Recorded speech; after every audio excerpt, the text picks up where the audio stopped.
Frontline Conversations, leading the debate since 1984. Today we are in conversation with Mr. Thangam Thenarasu, the Finance Minister of Tamil Nadu. He has another role too. He also is in charge of the archaeology department. In fact, that and the forests are a passion for him. He says he is lucky to have at least control over archaeology. So without much ado, let me ask him the first question. Sir, thank you for your time. It's my pleasure, sir. We saw the Chief Minister announce on January 5th a US $1 million prize to anyone who succeeded in deciphering the script of the Indus Valley Civilization. Two questions emerge from this. One is, why has it been so difficult to decipher the Indus Valley script? And secondly, will this now be viewed as a political project, given the debate over the Aryan versus Dravidian civilizations? When I am coming to the first part of the question, the very problem in decipherment of the Indus script is that there is no availability of bilingual portions available for this. Unlike the Rosetta stone in Egypt, where actually the inscription is made in bilingual form, the Indus script does not have any other script to match with or to compare with. So that is a major handicap in actually deciphering the meaning of the Indus script. This is number one. The second, I would say that the brevity of the language itself. Unlike the Tamil or the Tamil Brahmi inscriptions which you can find in the cave temples of Tamil Nadu, it's all written on the cave walls, or it are all written on the stone walls. So it is actually lengthy, and you will have more number of letters to really understand and to make comparisons with. All these symbols and scripts, they are all actually engraved in small seals with a centimeter, 1 centimeter length only it has got. So that is a big problem. And the majority of the portion is again occupied by the motif itself. So very little space is left for the script and the writing. Yeah. And again, it is again to be determined whether the writing was from the right to left or from the left to right. That is even that is still under debate. Okay. So there are so many other factors also where it could really come from, whether this is a pro-Dravidian language or it is an Indo-European language. So all these things are still under debate and discussions, and a lot of research is still going on for the last 100 years. So this makes it actually basically difficult for the eminent scholars even to really decipher and understand what it is. Coming to your second question, whether this has got any political manner, I would say definitely no. It has definitely has got no political agenda, or there is no hidden agenda behind it as to whether it is Dravidian or Aryan comparisons. What we thought that we should have the Dravidian civilization is that got very distinct similar aspects with Sindhu, and Indus also vice versa. So we wanted to establish the connection between these two civilizations, because we firmly believe that there are very significant findings which lead to the conclusion that there must be some connections between these two civilizations.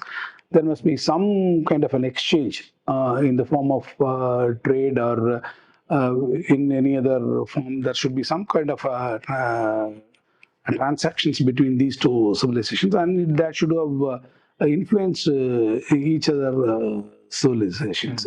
So in that aspect, we wanted to completely keep it apolitical. We wanted to do it in a very, very scientific manner. And would I also like to say that the similar excavations, which we are undertaking over the last 4 years across the state, we have been very specific that these excavations and the findings, the report should be made only based on a very, very scientific approach.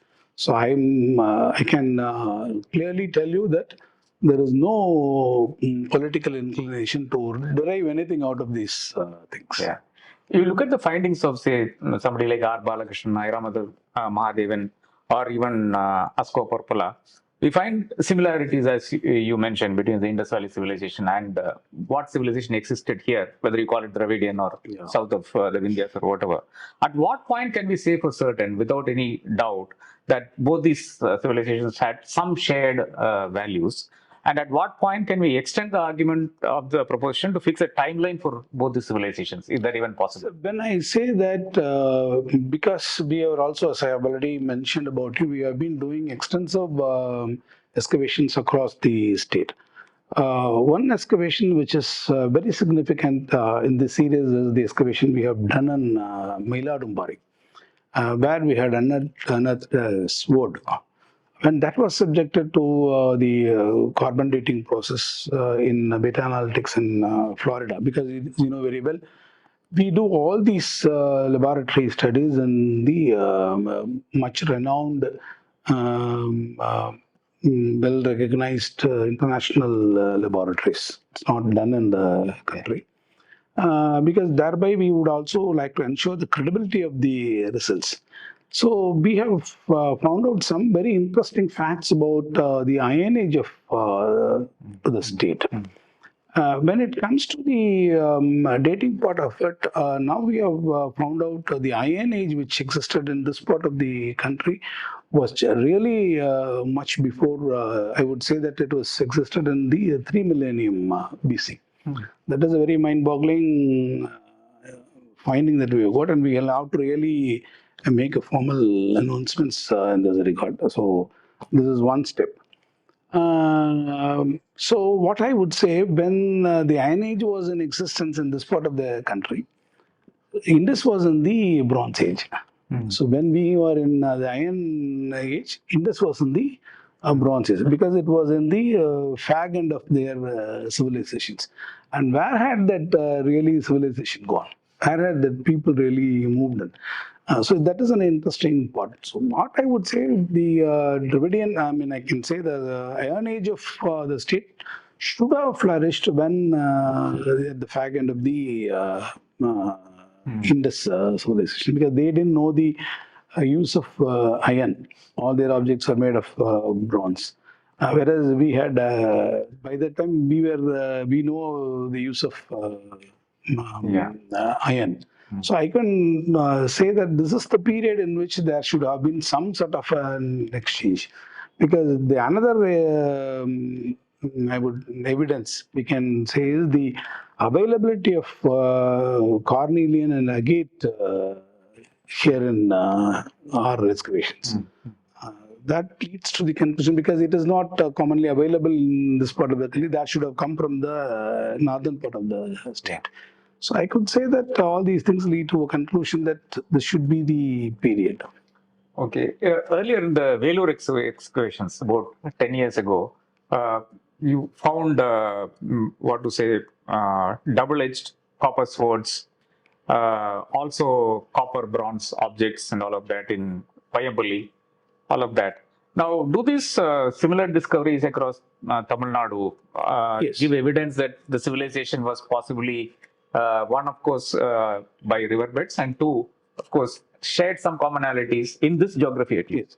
That is the main commonality I must mention is the urbanizations, the urban civilization which existed during that period. So that is quite interesting, because all these objects, when you talk about the swords, or you can talk about the carbon bronze materials. So we have found so many artifacts in Adichanuru. So we can have a striking similarities between the objects which were unearthed in Adichanuru and which were actually found earlier in Indus. For example, you take the mother goddess. So though it is made of terracotta, you can find a very striking similarities between these two objects. And when we say that the bull, the Indus bull, it has got a very striking similarities with your Kiladi bull. So we can go on saying with respect to the objects, there are a lot of objects which has got very similar influences by both the civilizations. One is this urban civilizations. I would say this. Hmm. And you look at Keeladi or Adichanallur, which of these, Velur or Keeladi or Adichanallur, which actually leads us to believe that there was an urban civilization which is comparable to Indus Valley? Was it that big and was it flourishing as much as the Indus Valley civilization? Yes, Keeladi is completely. There are a lot of similarities with respect to the Indus, the constructions, the trade activities, everything you take. Keeladi The layout of the yes, though it belongs to the Keeladi civilization, is little related to it, but it has got very significant similarities with the urban civilization which existed in the Indus. Okay. Even the town planning, their agricultural practices, their trade connectivity, and very importantly, I must mention about the pot sheds. So when we are really actually making the connection between the Indus and our civilizations, the very major and important point is that the symbols which actually been made in the potsherds, both in the Indus Valley civilizations IVC as well as in the civilization which existed, be it in Keeladi or it in Sivagale or it in Kodumanal or it in Porundal, so many excavations. And we have now brought with a book on the monographical part of it. That actually it throws a lot of light over this. What are all the symbols of Indus and how similar is our symbols?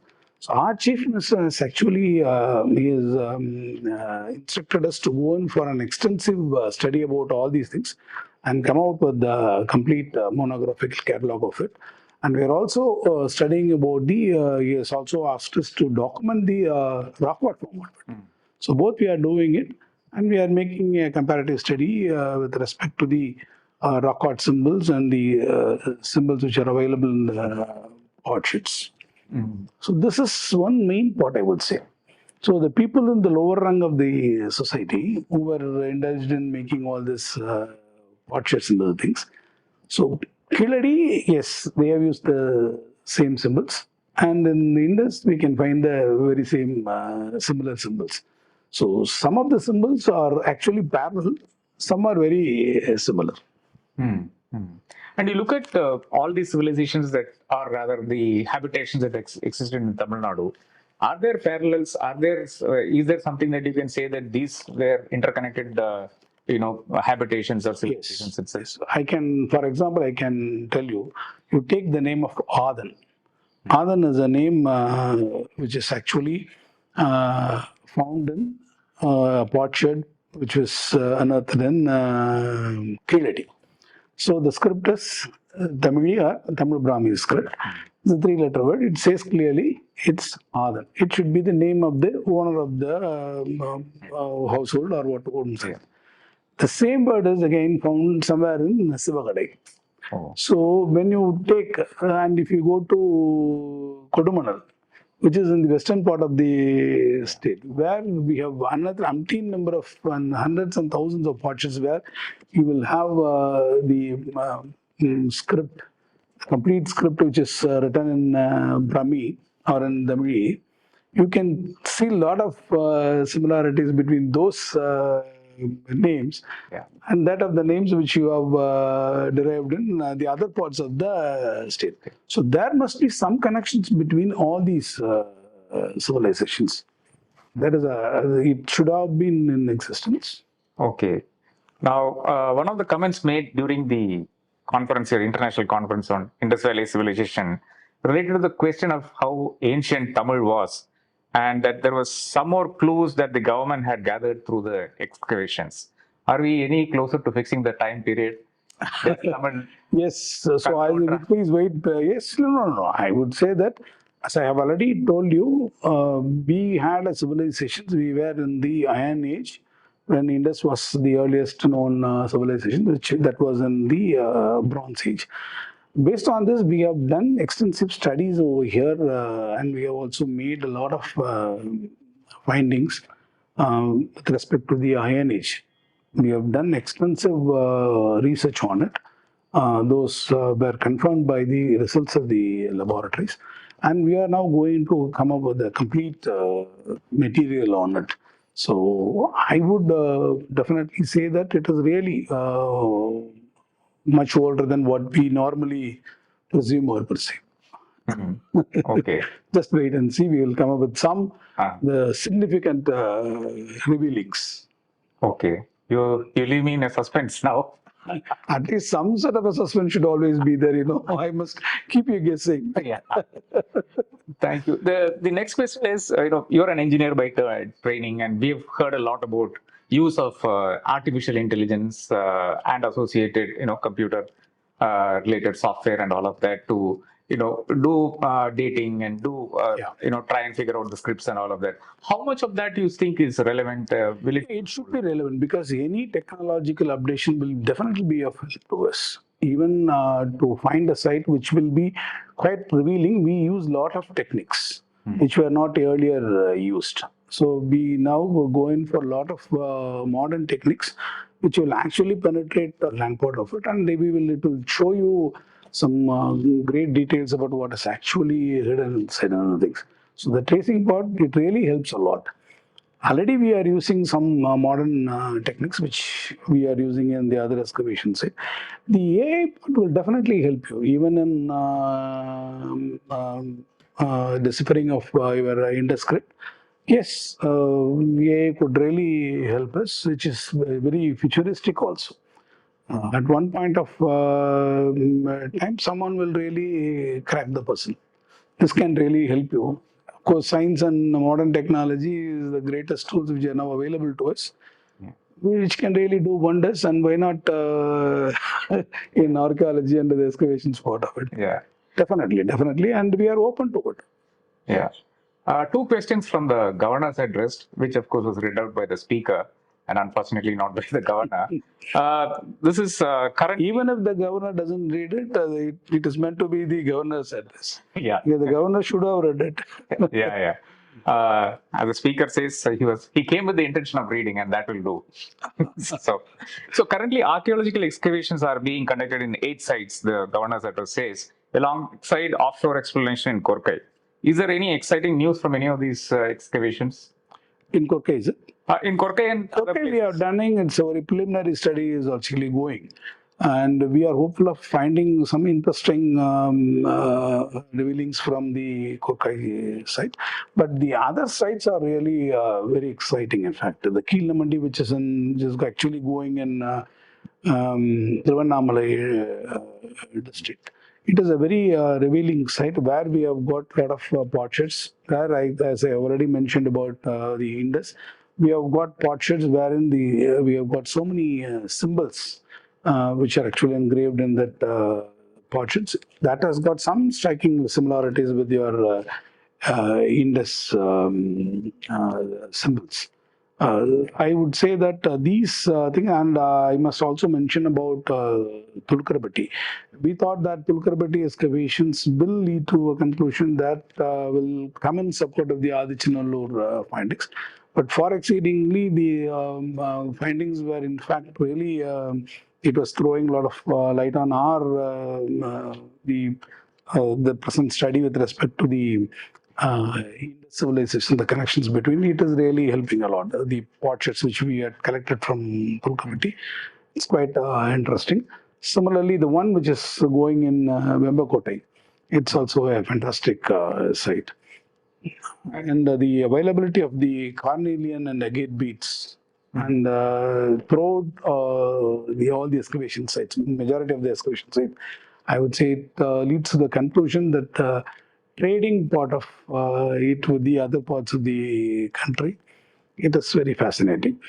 And the two museum, world-class Purnai Museum in Tirunelveli, featuring antiques discovered from Adichanallur, and to commemorate Rajendra Chola's conquest in Gangaikonda Cholapuram. What Have they started and what stage is it? Yes. You have identified objects to put it? Yeah. We have identified objects because as far as Purunai is concerned, the objects which we had excavated from the sites of Sivagalai, Korkai and Adichanallur, Pulukabatti, those things are going to be displayed in the Purunai Museum, which is now being constructed on the outskirts of Tirunelveli town.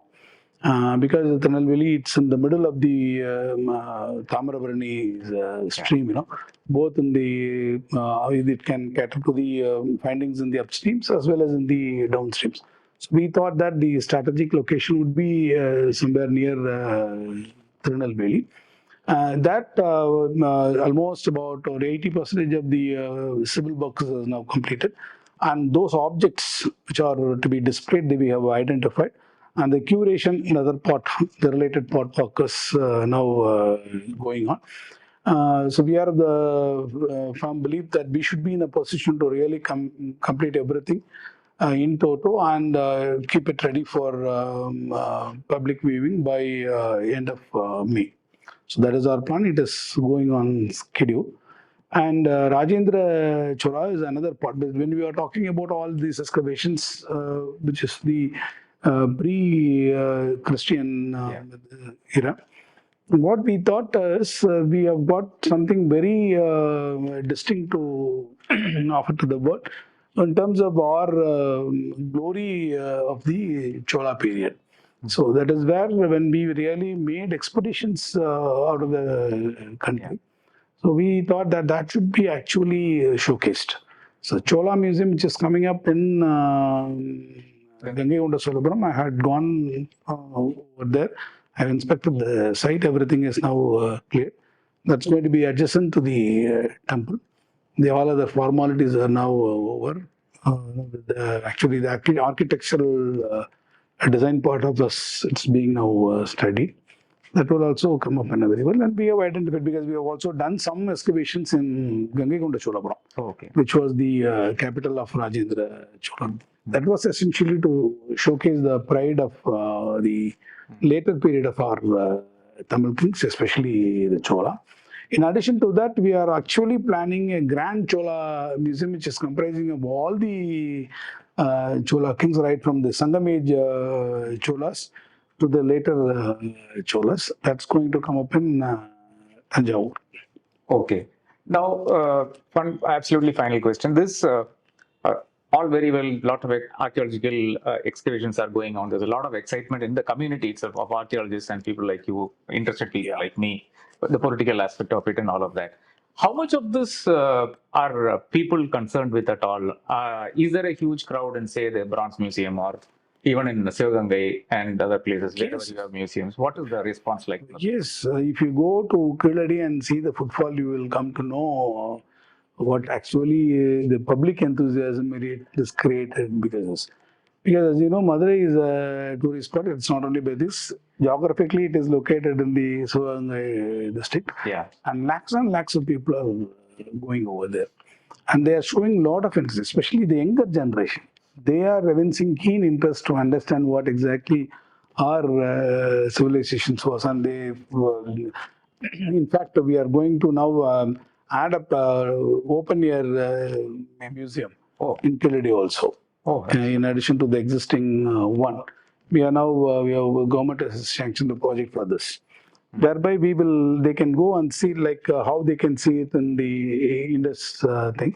They can actually see the excavated part of the Kilidi thing. So there are a lot of huge crowd. They are coming over there, and they are really interested. And people from various walks of life they come. People from the different age groups, people from different professions, people from different geographical part of it. For example, last time Dr. Panagaria, when he visited Tamil Nadu, he was very particular to go and see Kilidi museums. So eminent personalities also, they are very interested to come and see, in addition to the common public. I heard about Asim Premji's. Yes, Asim Premji, he was there. Yeah. And he was so excited when he was there to really go and see around this site. Because we made it as it is not a normal museum, which were actually normally done so far. It is made a world-class museum. That point we are very clear. So any museum that we are establishing will have all modern facilities, modern technical interfaces, the technological interfaces. So it makes we wanted to actually have it as an experience rather than just going around and seeing this as an object. We wanted to provide altogether a different experience to the viewers and thereby understanding what the civilizations were from where we actually come from. Yeah, where we are from. Yes, where we are from, that is more important because, again, as you know very well, the CM has given a thing that the history of India should have been written from the south, from the banks of Kaveri or Vaigi, than from the banks of Ganges. Thank you so much for your time. Yeah, it's Lovely wonderful talking to you, RK, always. It's a pleasure. Thanks for the opportunity. Frontline Conversations. Leading the debate since 1984.